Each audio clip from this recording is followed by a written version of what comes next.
spécial aujourd'hui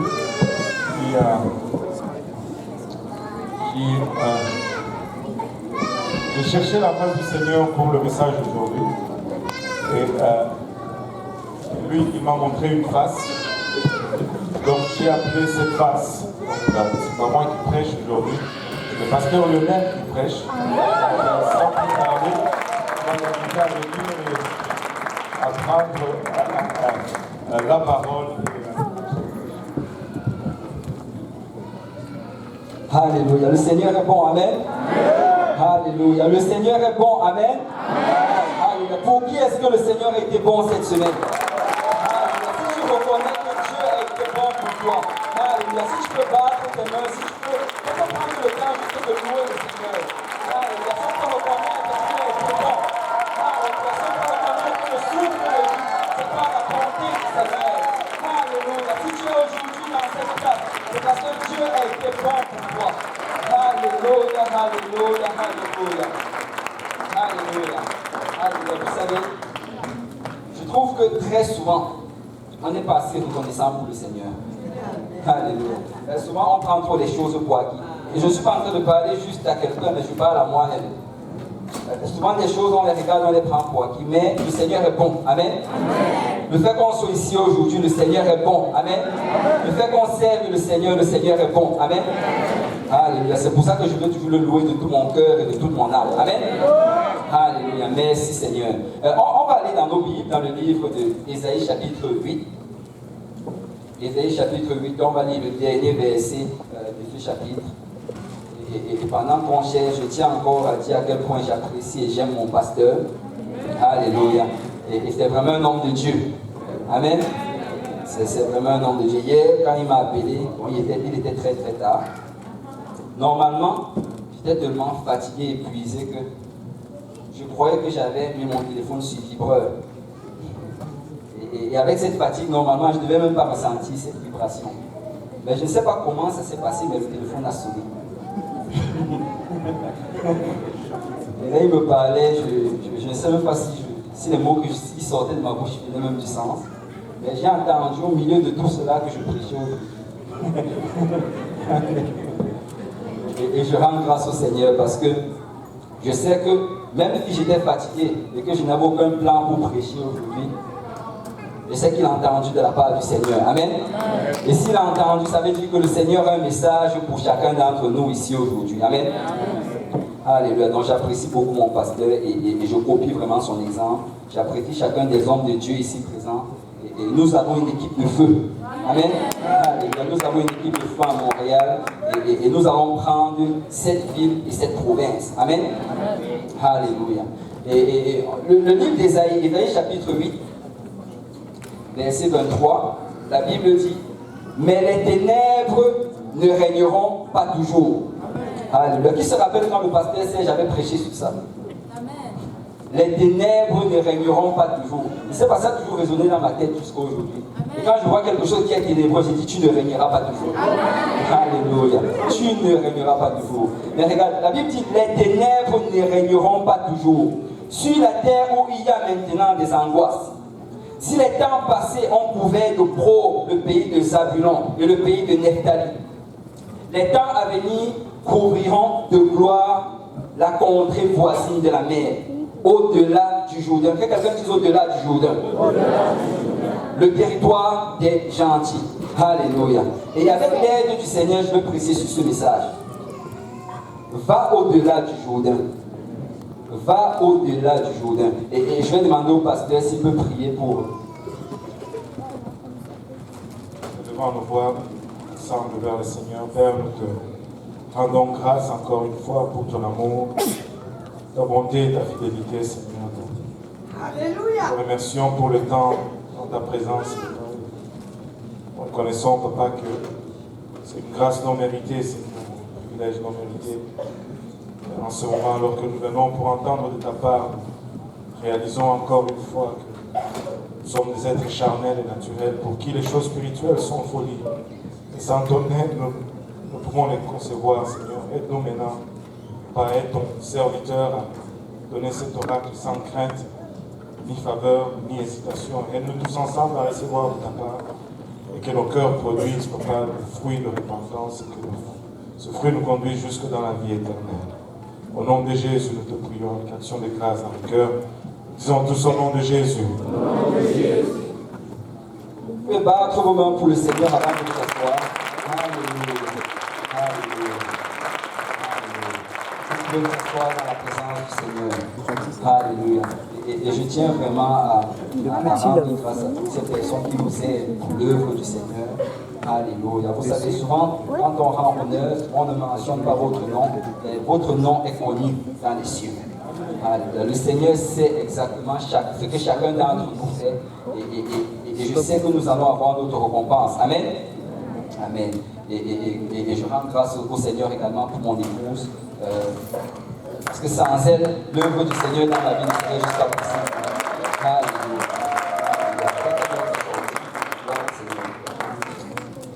Alléluia. Le Seigneur Jésus a parlé des temps dans lesquels on vit présentement. Et nous vivons dans les temps de la fin. Amen. Est-ce qu'il y a quelqu'un qui est conscient que nous sommes dans les temps de la fin?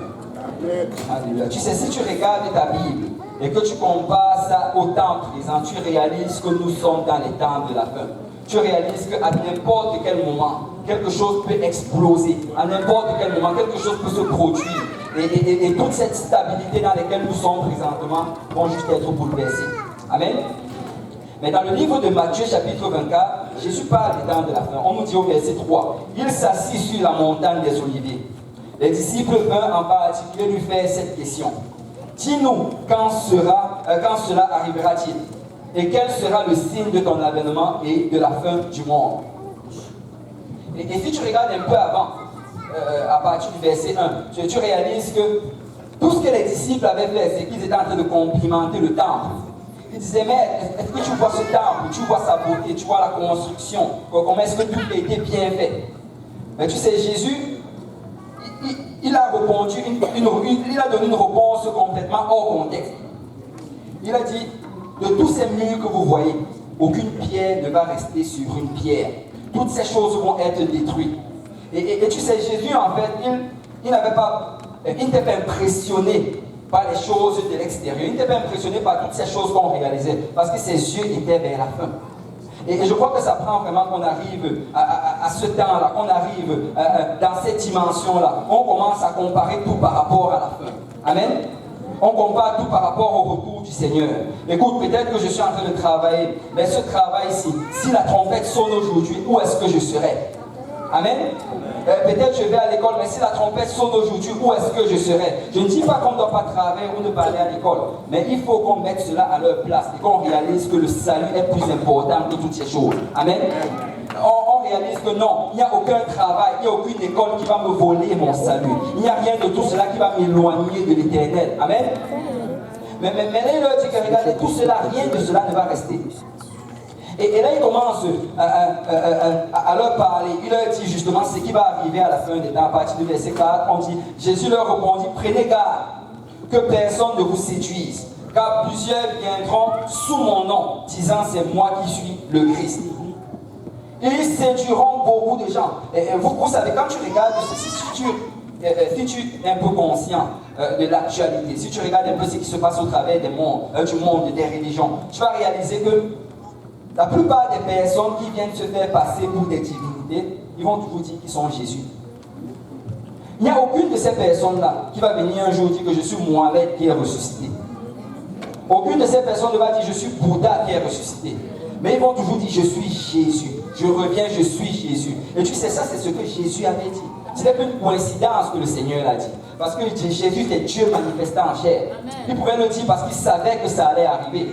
Et cette prophétie s'est déjà réalisée. Vous savez, on me dit même qu'il y a au Bénin une femme même qui dit qu'elle est Jésus. Est-ce que, je crois que quelqu'un me l'a déjà dit qu'au Bénin, on dit qu'il y a une femme qui dit qu'elle est Jésus. Waouh! Et il y a des gens qui la suivent. Il y a des gens qui littéralement, et pour moi ça a toujours fait un peu de petite confusion dans ma tête, j'ai du mal à saisir cela. On sait tous que Jésus était un homme, mais une femme se lève et dit qu'elle est Jésus, que les gens la suivent. Amen. Mais la Bible dit qu'ils vont séduire beaucoup de personnes. Ils vont venir avec un esprit de séduction et les gens vont les suivre. Nous sommes dans la fin. Amen. Regardez le verset 5. le verset 6. Vous entendrez parler de guerre et de bruit de guerre. Tu vois, dans la période dans laquelle on se trouve présentement, on entend parler de guerre et de bruit de guerre. Il y a des guerres à gauche, des guerres à droite. Tu entends, là maintenant, on n'est même plus capable de compter le nombre de guerres qu'il y a, parce qu'il y en a qui commencent, d'autres qui finissent, mais qui reprennent, et il y en a tellement tout au travers du monde. Mais regarde ce que la Bible dit. Gardez-vous d'être troublés, car il faut que ces choses arrivent. Mais ce ne sera pas encore la fin. Il dit que ça, c'est juste le début, en fait. Quand on commence à entendre parler de cette guerre, c'est juste le début. Regardez le prochain verset, verset 7. Une nation s'élèvera contre une nation, et un royaume contre un royaume. Il y aura en divers lieux des famines et des tremblements de terre. Tu sais, avec toute la technologie que nous avons présentement, avec toute la science, l'évolution de la science, on n'a pas été capable de stopper ceci. Tu vois, on allait nous dire, oh, si vous faites ceci, si on s'engage comme ceci, si on planifie de telle manière, on va abolir la famine. Écoute, la famine n'a jamais été abolie jusqu'aujourd'hui. Malgré toute la connaissance. Pourquoi? Parce que c'est un signe de la fin. Et tu sais, je veux juste te dire à quelqu'un, arrête de prier pour qu'il n'y ait plus la famine dans le monde. Parce qu'il y aura la famine dans le monde. Parce que c'est un signe de la fin. Le Seigneur Jésus a dit que ça va arriver. Et regardez encore. Il dit, tout cela ne sera que le commencement des douleurs. Ça, ce n'est que le commencement. Regardez le verset 9. Il dit, alors, on vous livrera au tourment et on vous fera mourir. Et vous serez haïs de toutes les nations à cause de mon nom. Tu vois, il dit que l'autre chose qui va arriver après cela, c'est que maintenant les chrétiens vont être haïs. Et on va vouloir les livrer à mort. Et vous savez, ces choses sont déjà en train d'arriver présentement. Ça arrive dans plusieurs pays à travers le monde. Peut-être que ce n'est pas encore arrivé ici au Canada, mais ça va arriver. C'est déjà ici. Waouh. C'est déjà ici. C'est en train d'arriver. Nous sommes déjà dans cela. Donc on a même déjà passé le commencement. On est déjà de notre étape. Il dit, alors, aussi plusieurs succomberont, ils se trahiront, se haïront les uns les autres. Waouh! Et il dit que quand ces choses vont arriver, dans l'église, les gens vont commencer à se trahir, les gens vont commencer à se haïr. Et tu sais, ça aussi, c'est déjà en train d'arriver. Tu vas réaliser qu'il y a tellement de problèmes. Telle personne qui dit que telle a fait telle chose, l'autre a fait ceci, cela. Ça, c'est un esprit de la fin des temps. C'est en train d'arriver. Et regarde, il dit, plusieurs faux prophètes s'élèveront et ils séduiront beaucoup de gens. Alléluia. Si on parle de faux prophètes, nous sommes dans la période des faux prophètes. Ils sont nombreux, tu peux les trouver partout. Et on dit que ça va arriver, et c'est en train d'arriver. Et regardez le verset 12. Et parce que l'iniquité se sera accrue, la charité du plus grand nombre se refroidira. Tu vois, il dit qu'on va arriver dans cette période où il y aura tellement de mal, il y aura tellement de haine, il y aura tellement de méchanceté, qu'à cause de ça, il n'y aura plus d'amour. L'amour va commencer à se refroidir. Tu vas te rappeler de ce que tel a fait et tu auras du mal à l'aimer. Tu vas te rappeler de ce qui s'était passé il y a de cela 5-10 ans et tu auras toujours du mal à aimer. Et il dit que ce sont des signes de la fin des temps. Mais regardez le verset 13. Il dit, mais celui qui persévérera jusqu'à la fin sera sauvé. Tu vois, il dit que celui qui va persévérer jusqu'à la fin, il dit que toutes ces choses-là vont arriver, mais ce qui va être garant de notre salut, c'est si on persévère. Si on persévère dans l'amour, si on persévère dans le pardon, si on persévère dans la compassion, si on décide que non, peu importe ce qui arrive, peu importe comment le monde est troublé, je vais rester dans la maison du Seigneur. Même si quelqu'un m'insulte, même si quelqu'un me déteste, je vais rester dans la maison du Seigneur. Parce que je sais qu'un jour la trompette va sonner. Et je ne veux pas manquer cela à cause de quelqu'un. Il dit, celui qui va persévérer jusqu'à la fin sera sauvé. Vous savez, notre salut vraiment, ça dépend uniquement de notre persévérance. Dès le moment que tu as obéi à l'évangile et que tu marches, quand tu es en Christ, peu importe ce qui arrive, les tribulations, les attaques et même des fautes, même quand tu tombes, si tu persévères jusqu'à la fin, tu seras sauvé. Parce que ultimement, un jour, le Seigneur va te sortir de cette boue-là. Tu sais, même si tu tombes encore et encore et encore, puis tu dis, Seigneur, peu importe ce qui arrive, je vais rester dans ta maison. Peu importe ce qui arrive, je vais continuer à prier. Peu importe ce qui arrive, je vais continuer à jeûner. Et je vais persévérer dans tes voies. Le Seigneur va te délivrer. Amen. Même si tu es la drogue, le Seigneur va te délivrer de cette drogue. Même si c'est la pornographie, le Seigneur va te délivrer. Mais ça prend que tu persévères dans la maison du Seigneur. Mon frère, ma soeur, ne te décourage pas. Le diable veut que tu te décourages. Mais dis, je vais rester dans la maison du Seigneur. Je ne veux pas sortir de cette âge. Je vais rester dans l'âge. Alléluia. Tant que la trompette n'a pas sonné, je ne bouge pas d'ici. Car ce n'est que la trompette qui va me faire monter vers le Seigneur. Mon frère, ma soeur, ne laisse pas un problème avec quelqu'un t'éloigner de la maison du Seigneur. Ne laisse pas les mensonges limite t'éloigner de la maison du Seigneur. Parce que ton salut dépend de ta persévérance. Ton salut dépend de ta persévérance. Écoute, ta délivrance même dépend de ta persévérance. Et ta guérison dépend de ta persévérance. Parce que celui qui va persévérer jusqu'à la fin sera sauvé. Amen. Mais regardez le verset 14. Cette bonne nouvelle du royaume sera prêchée dans le monde entier pour servir de témoignage à toutes les nations. Alors viendra la fin. Tu sais, ça c'était vraiment pour conclure en fait cette partie-là. Il a dit que quelque chose qui va nous dire vraiment que that's it. Le Seigneur peut revenir à n'importe quel moment. C'est quand cette bonne nouvelle va être prêchée. Quand on parle de prêcher ici, c'est proclamer. Proclamer dans toutes les nations. Tu sais, présentement nous avons des missionnaires partout à travers le monde. Il n'y a pas une nation où l'évangile n'a pas encore été proclamé. C'est que souvent quand on regardait ceci, on se disait, oh, ça voulait dire que tout le monde doit forcément entendre cet évangile dans les détails. Non, non, non. Ils ont parlé d'une proclamation. Aussi longtemps qu'un missionnaire se pointe d'un pays, il dit, répandez-vous, que chacun de vous soit baptisé au nom de Jésus pour le pardon de vos péchés. Et vous serez remplis du Saint-Esprit. Dès qu'il le fait, l'évangile est prêché dans cette nation. Et nous sommes dans la fin. Le Seigneur peut revenir à n'importe quel moment. Amen. Mais tu sais, quand tu vas regarder toutes ces choses horribles et ténébreuses qui sont en train de se passer, ça pourrait être inquiétant pour quelqu'un. Parce que là, tu vas te dire, oh, on dit qu'il y aura ces guerres, il y aura toutes ces choses, mais moi, je suis encore dans le monde. Regarde bien, la Bible dit dans le psaume chapitre 12, Psaume chapitre 12, verset 8. La Bible dit que les méchants se promènent de toutes parts quand la bassesse règne parmi les fils de l'homme.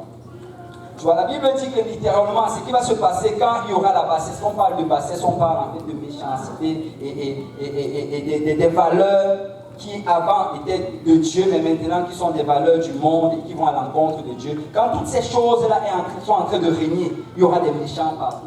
Et si tu regardes les nouvelles, tu réalises vraiment que la méchanceté, ça peut venir de partout.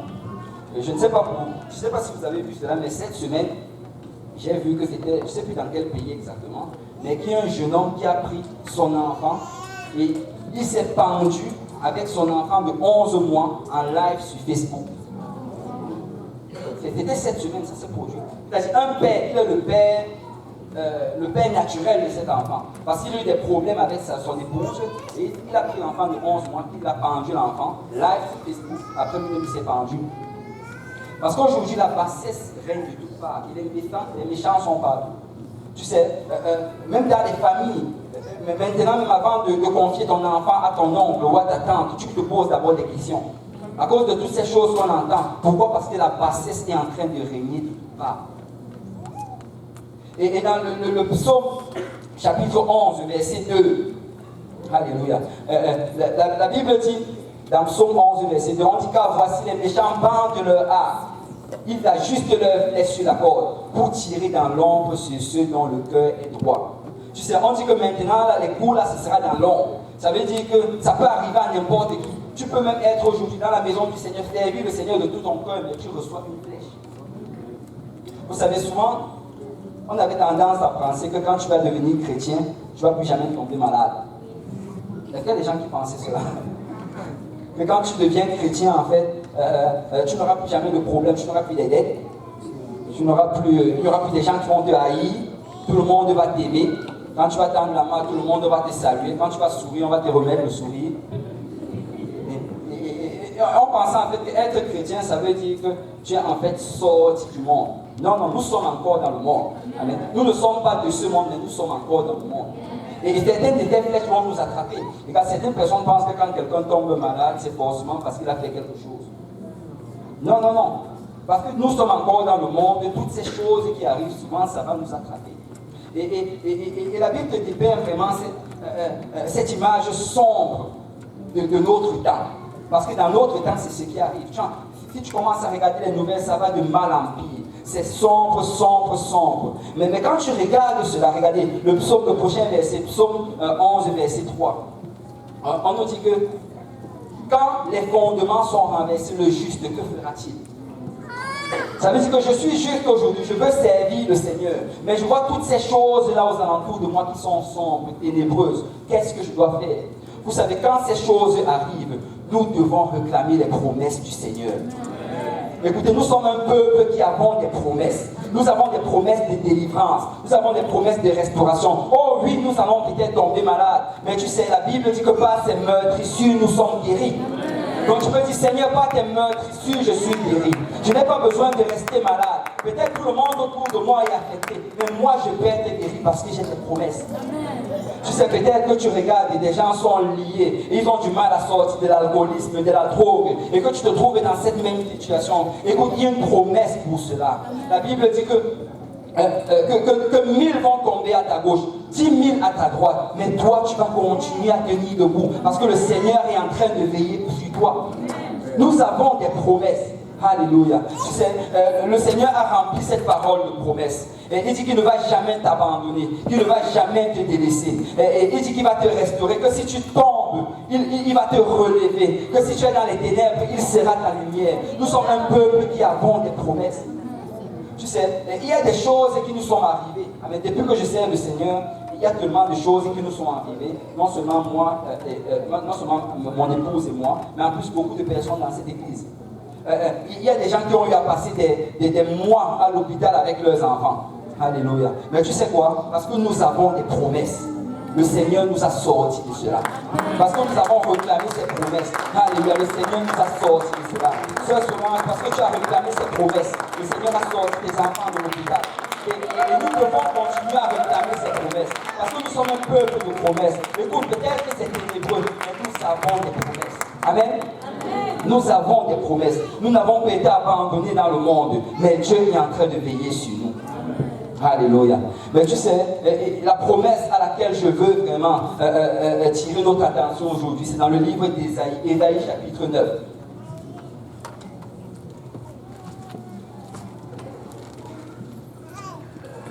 Ésaïe chapitre 9, à partir du verset 1, la Bible dit: le peuple qui marchait dans les ténèbres voit une grande lumière. La première promesse dont je veux parler aujourd'hui, c'est la promesse de la lumière. Le Seigneur te promet que, écoute, si tu marches dans les ténèbres, aujourd'hui tu peux voir une grande lumière.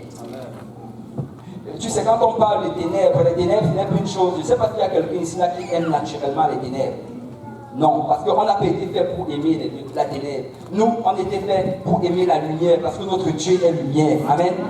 Et le Seigneur dit que si aujourd'hui tu marches dans les ténèbres, si tu regardes ta situation et tu as l'impression que ça ne va nulle part, laisse-moi te dire qu'il y a un Dieu ici qui peut te faire voir la lumière.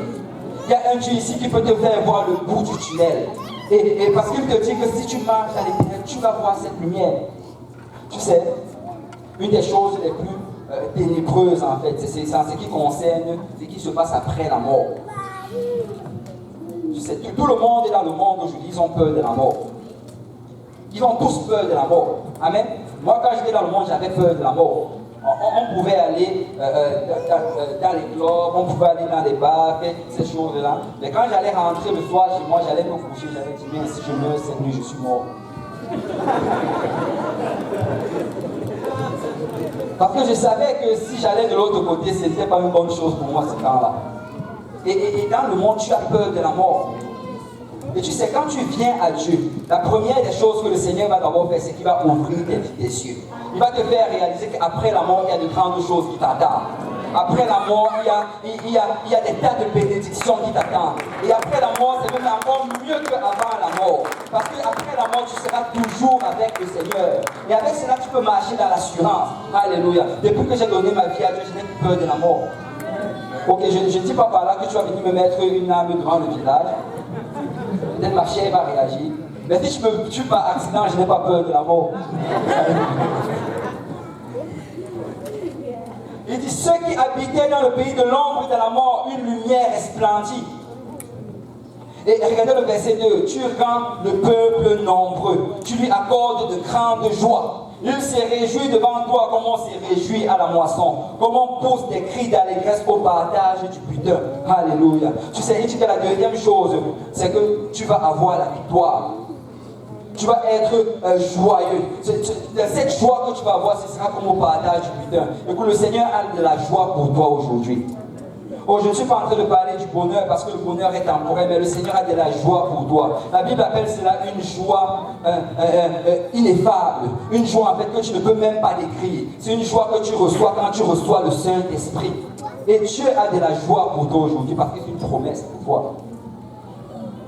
Et regardez le prochain verset. Il dit, car le jour qui pesait sur lui, le bâton qui frappait son dos, la verge de celui qui l'opprimait, tu les brises comme à la journée de Madian. Écoute, il dit que comme au temps de Gédéon, le Seigneur va te délivrer complètement. Il n'y a rien qui pourra te lier. Ils peuvent te lier de toute forme de manière. Mais au nom de Jésus, tu vas les tailler en pierre. Au nom de Jésus, tu vas avoir ta délivrance. Au nom de Jésus, tu vas avoir ta restauration. La seule chose, c'est que tu dois invoquer le nom de Jésus.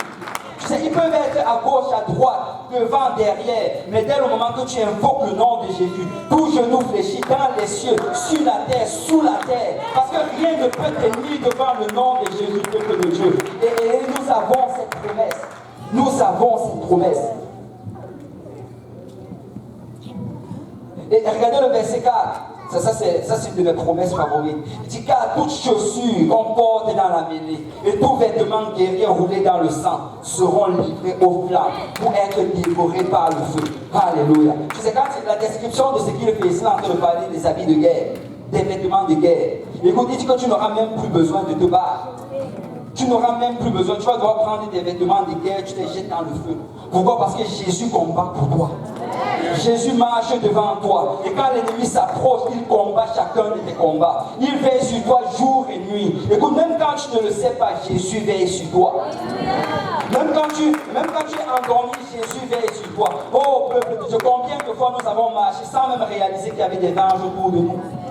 Des anges qui sont en train de nous protéger. Vous savez, ces derniers temps, j'étais un peu très fatigué parce que bon, il y avait plusieurs choses que je devais faire.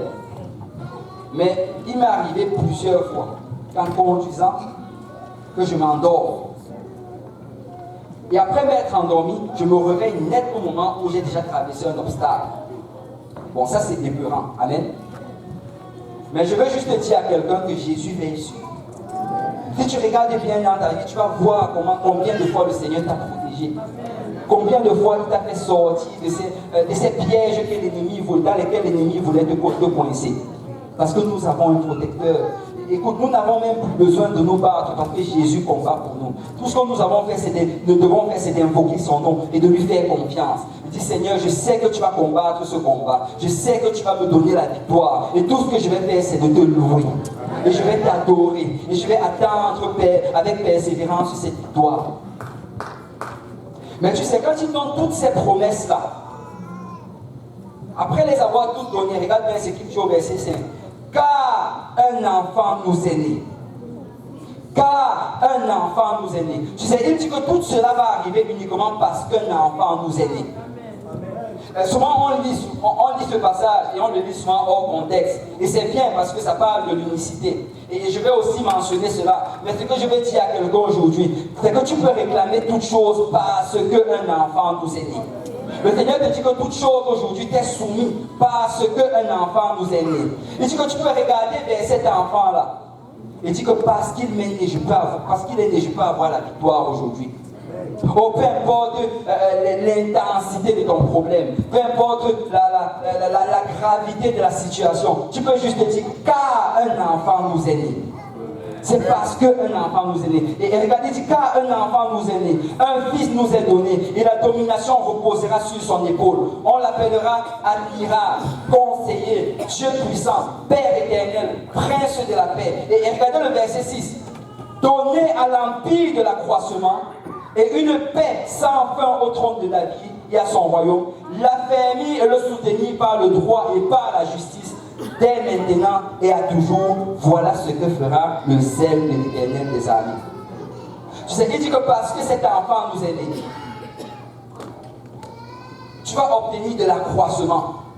Tu sais, peu importe tes habilités, peu importe tes forces ou tes faiblesses, c'est parce qu'un enfant nous est né que tu vas avoir de l'accroissement. Tu vas croître dans tes finances, tu vas croître dans ta joie, tu vas croître dans l'amour, dans toutes ces choses tu vas croître parce qu'un enfant nous est né. Et il dit que il va t'affermir, il va te soutenir par le droit et par la justice. Parce que cet enfant nous est né, nous allons être affermis dans le droit. Nous allons commencer à pratiquer la justice de Dieu. Ce ne sera pas par nos forces, c'est parce que cet enfant nous est né. Amen. Et il dit dès maintenant et à toujours. Ça veut dire que parce que cet enfant nous est né, nous allons avoir ce succès-là dès maintenant et à toujours. Tu sais, ce qu'il est en train de dire littéralement ici, c'est que si tu t'appuies sur cet enfant-là, tu auras toujours la victoire. Si tu t'appuies sur cet enfant-là, tu vas toujours croître. Peuple de Dieu, si tu veux croître dans le Seigneur, appuie-toi sur Jésus. Vous savez, on entend à gauche et à droite que les églises faibles et que le monde est en train de tomber et de s'enfuir et que personne ne veut plus servir Dieu. Mais ce qui est surprenant, c'est que nos églises ne cessent de grandir. Elles ne cessent de grandir. Elles ne cessent de prendre des points dans la vie, au nord, au sud, à l'est et à l'ouest. Vous savez pourquoi ça arrive? C'est parce que nous nous appuyons sur cet enfant. Parce que nous avons déposé nos pieds sur le Seigneur Jésus. Et on a dit que Seigneur, tu es notre rocher et nous allons compter sur toi. Et tu vas nous apporter de l'accroissement. Et tu vas nous apporter une paix sans fin. Et tu vas nous apporter la victoire parce qu'un enfant nous est né. Vous savez, quand je regarde toutes ces choses, et en passant là présentement, le Seigneur est en train de nous ouvrir une porte pour qu'on puisse prendre une bâtisse pour l'église de Saint-Michel. Alléluia. Mais, alléluia.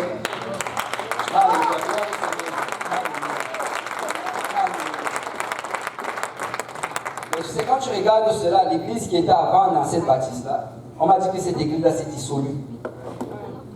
Des problèmes se sont passés, ça fait complètement évaporé. Donc vous savez quoi? Si tu t'appuies sur le Seigneur Jésus, tu n'as pas besoin de t'inquiéter. Parce que si tu t'appuies sur le Seigneur Jésus, cette église va croître. Elle va croître, elle va croître, elle va croître. Parce qu'il donne à l'empire de l'accroissement. Et puis ce n'est pas toi, c'est lui qui donne à l'empire de l'accroissement. Une paix sans fin. Parce qu'un enfant nous est né. Alléluia. Tu sais, tu peux t'appuyer sur cette promesse. Tu peux dire, Seigneur, cette église va croître parce qu'un enfant nous est né. Je n'ai même pas besoin d'être un bon prédicateur. Je n'ai même pas besoin d'être un bon enseignant. Tout ce que j'ai besoin de faire, c'est de parler de cet enfant. Alléluia. Tout ce que j'ai besoin de faire, c'est de dire le nom de Jésus. Alléluia. Jésus va faire la chose. Jésus va te délivrer. Jésus va pouvoir. Jésus va faire croître cette église. Parce qu'un enfant nous est né. Tu sais, tu peux regarder ta vie personnelle aujourd'hui et tu dis, oh, je souffre encore avec les mêmes problèmes, les mêmes situations et je n'arrive pas à avancer. Mais tu sais, tu peux pointer sur cela. Tu dis, tu sais quoi, situation, tu vas avoir la victoire sur toi parce qu'un enfant nous est né. Parce que Jésus va faire la chose. Oh, je ne vais pas le faire, mais Jésus va le faire. Tu sais, quand Daniel a eu son rêve, quand Daniel expliquait le rêve de Nebuchadnezzar, ça c'est dans Daniel chapitre 2, verset 44. Il est en train d'expliquer le rêve de Nebuchadnezzar. Et il commence à parler de ses royaumes. Il dit qu'il y a eu d'abord tel royaume, après tel royaume, après tel royaume. On ne va pas entrer dans les détails. Mais tu sais, dans Daniel 2, 44, si on peut m'afficher cela s'il vous plaît. Daniel 2, 44, il dit que dans le temps de ces rois, le Dieu des cieux suscitera un royaume qui ne sera jamais détruit. Il est en train de parler de l'église. Amen. Il dit qu'il va susciter un royaume qui ne sera jamais détruit. Mais écoutez, peuple de Dieu, l'église n'est pas en train de descendre, l'église est en train de monter. L'église n'est pas en train d'avoir des jours difficiles, l'église est en train d'avoir de l'accroissement. Mais ça prend que ça s'appuie sur le rocher. Ça doit s'appuyer sur cet enfant parce qu'il va apporter de l'accroissement.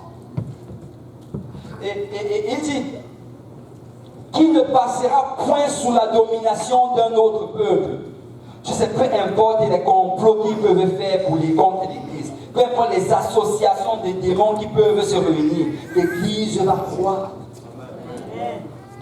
Il brisera et anéantira tous ces royaumes-là, et lui-même subsistera éternellement. Et tu sais, il est en train de parler ici de la pierre. Il parle d'une pierre qui est quittée d'une colline et qui est descendue pour détruire ces royaumes-là. Et je veux te dire encore aujourd'hui, si tu t'appuies sur cette pierre, tu auras du succès. Vous savez, très souvent, le problème, en fait, c'est qu'on ne s'appuie pas sur cette pierre. Le problème, c'est qu'on essaie de faire les choses par nous-mêmes. Et on essaie des tactiques, on essaie des stratégies. Mais si tu pouvais juste invoquer le nom de Jésus sur cette situation, tu pouvais juste dire, oh, ce n'est pas par ma force, ce n'est pas par ma puissance, mais c'est par l'Esprit de l'Éternel. Au nom de Jésus, je te taille en pierre. Et nous aurions la victoire parce qu'un enfant nous est né. Et c'est ça la promesse que le Seigneur te fait aujourd'hui. Peuple de Dieu, nous devons nous accrocher à cette promesse. Nous devons la saisir et dire, écoute, peu importe ce qui m'arrive, je sais que je vais persévérer parce qu'un enfant nous est né. Et tu sais, non seulement il est né, mais il est venu. Et il a payé le prix pour nos péchés. Il est mort sur la croix pour nous. Il a donné de sa vie pour nous. Et à cause de ça, nous avons la victoire sur toutes choses. Mais vous savez, pour réclamer ces promesses, il y a des choses qu'il faut faire. Tu sais, on dit souvent que Jésus est mort pour le monde, pour l'humanité. Pour sauver l'humanité. Mais est-ce qu'on est d'accord qu'il y a malgré cela des gens qui ne sont pas sauvés? Oui. Parce qu'il est mort pour l'humanité, ça ne veut pas dire que l'humanité sera sauvée. Celui qui va être sauvé, c'est celui justement qui va s'identifier à cette mort-là, qui va accepter, qui va prendre le Seigneur comme son sauveur. Amen. Mais quand je regarde toutes ces promesses également, c'est la même chose. Si tu veux avoir ces promesses, si tu veux t'assurer que Jésus soit toujours avec toi, qu'il ne t'abandonne pas, qu'il ne te délaisse pas, si tu veux avoir la guérison, pas ces meurtrissures, si tu veux avoir la délivrance, si tu veux avoir la puissance, et si tu veux pouvoir persévérer dans les choses de Dieu, il y a quelque chose qu'on doit faire. Et regardez le passage qu'on a lu en introduction. Ésaïe chapitre 8. Verset 23, la Bible dit, mais les ténèbres ne régneront pas toujours. Il dit que les ténèbres ne vont pas toujours régner. Parce qu'il y a quelque chose qui va se passer. Et c'est qu'un enfant nous aide. Amen. Il dit, sur la terre où il y a maintenant des angoisses, si les temps passés ont couvert d'opprobre le pays de Zabulon et de Nephtali, les temps à venir couvriront de gloire la contrée voisine de la mer, au-delà du Jourdain. Genre, le Seigneur est en train de dire ici que cette gloire, ces promesses-là se trouvent au-delà du Jourdain. Ça va prendre que nous fassions quelque chose. Tu sais, le Seigneur avait l'Éternel, dans le livre d'Exode, il a appelé son peuple hors d'Égypte. Il leur a dit que je vous appelle pour aller dans ce pays où coule le lait et le miel. Je vous appelle pour aller dans ce lieu où je vous envoie. Et c'était ça la promesse qu'ils avaient eue. Ils se sont levés, ils ont marché dans le désert. Ils se sont rebellés, après ils ont passé 40 ans. Mais ultimement, ils se sont retrouvés devant la porte. Mais tu sais quoi, quand ils étaient devant la porte, pour la première fois, ils ont refusé d'entrer. La promesse était là, mais ils ne l'ont pas eue parce qu'ils ont refusé d'entrer. Amen. Ils ont refusé de traverser le Jourdain.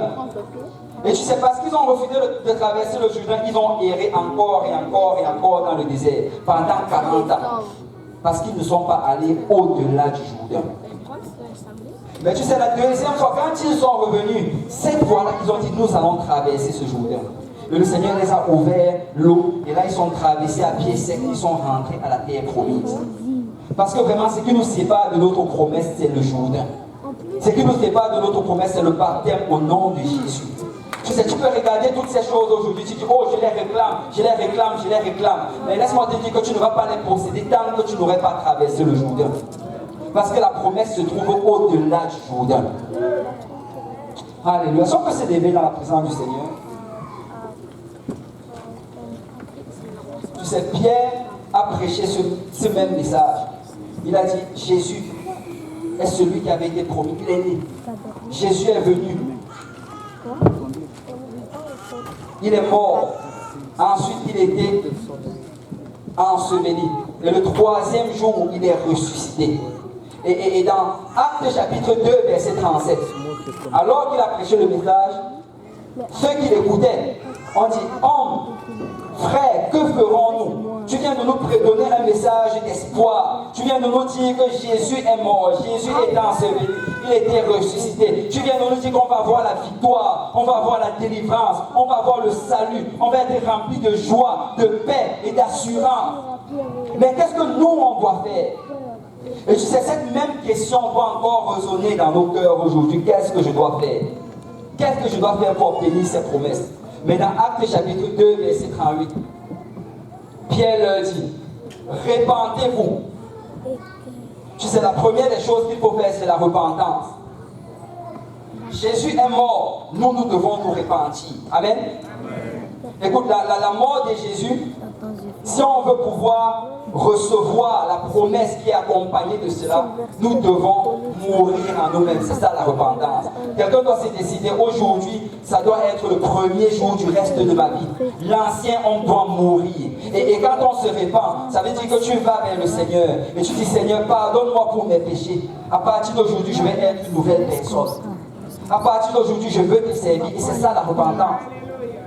Et la deuxième chose, il dit que chacun de vous soit baptisé au nom de Jésus pour le pardon de vos péchés. Tu sais, Paul a dit dans un autre verset, que vous soyez ensevelis avec Christ par le moyen du baptême. Quand on se fait baptiser, on s'identifie à l'ensevelissement de Christ.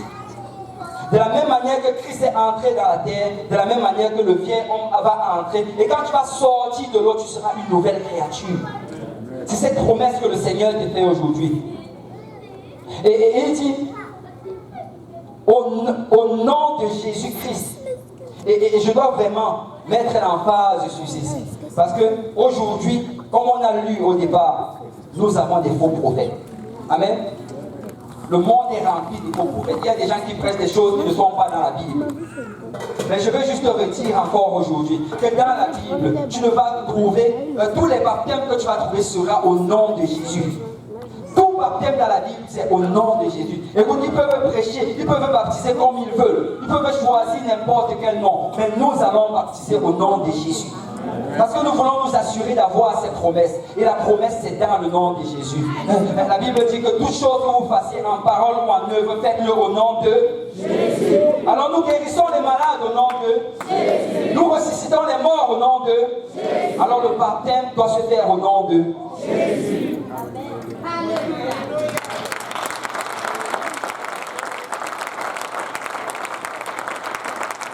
Et si tu le fais au nom de Jésus, tu obtiens le pardon de tes péchés. Et tu sais littéralement ce qui se produit quand tu rentres dans l'eau. Dès le moment que tu ressors, quand le Seigneur Jésus te regarde, il ne voit plus aucun péché sur toi. Il marque ton nom dans le livre de vie. Et ça veut dire que le jour où la trompette va sonner, il va t'élever. Et avant même que la trompette ne sonne, il va veiller sur toi chaque jour parce que tu lui appartiens. Il a dit que celui que tu confies entre ses mains, il ne va jamais le laisser tomber. Il va veiller sur cela. Et s'il y a quelqu'un qui peut veiller sur quelqu'un, c'est notre Seigneur Jésus. Amen. Et il dit que si tu le fais, vous recevrez le don du Saint-Esprit. Tu sais, le Saint-Esprit, en fait, c'est l'Esprit de Dieu qui vient habiter en nous. Le Seigneur a fait cette promesse depuis encore et encore. Il a fait depuis l'Ancien Testament. Sa promesse était qu'un jour, son esprit allait habiter en nous. Dans l'Ancien Testament, ils ont goûté à cela de temps à autre. Mais il n'a jamais habité dans quelqu'un. Mais tu sais quoi? Le jour de la Pentecôte, dans Actes chapitre 1, Actes chapitre 2, verset 1, on nous dit que ces gens-là qui étaient 120, ils étaient dans la chambre où le Saint-Esprit est tombé et tous ont été remplis du Saint-Esprit. Il est venu habiter en nous. Et si aujourd'hui tu te décides de donner ta vie au Seigneur en obéissant à l'évangile, en te repentant, te faisant baptiser au nom de Jésus, le Seigneur Jésus va te remplir de son esprit. Et cet esprit, c'est la puissance de marcher sur les serpents et sur les scorpions et de recevoir toutes les promesses du Seigneur. Je viens dire à quelqu'un aujourd'hui, traverse le Jourdain. Ta promesse est de l'autre côté du Jourdain. Amen. Si on peut battre le main pour le Seigneur.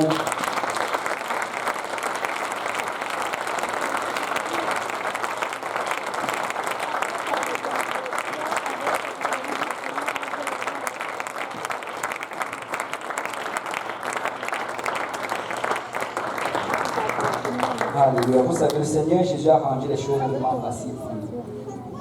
Il a fait ce qui était difficile. Il a porté nos péchés à la croix. Il a souffert tout ce qu'on devait souffrir. Tout cela juste pour nous rendre l'accès au ciel facile. Et la seule chose que Jésus nous demande de faire aujourd'hui, c'est d'obéir à l'évangile et de recevoir ses promesses. Et lui-même, il va veiller sur toi jusqu'à ton retour. Alléluia. Que le Seigneur vous bénisse.